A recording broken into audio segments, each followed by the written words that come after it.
أعوذ بالله من الشيطان الرجيم. بسم الله الرحمن الرحيم.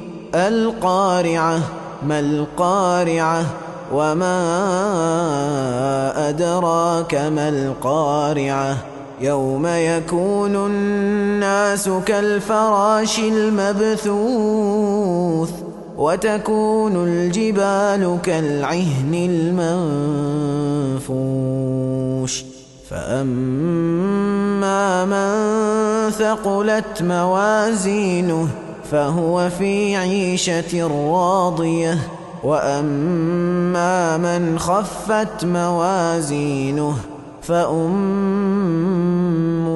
هاوية وما أدراك ما هي نار حامية.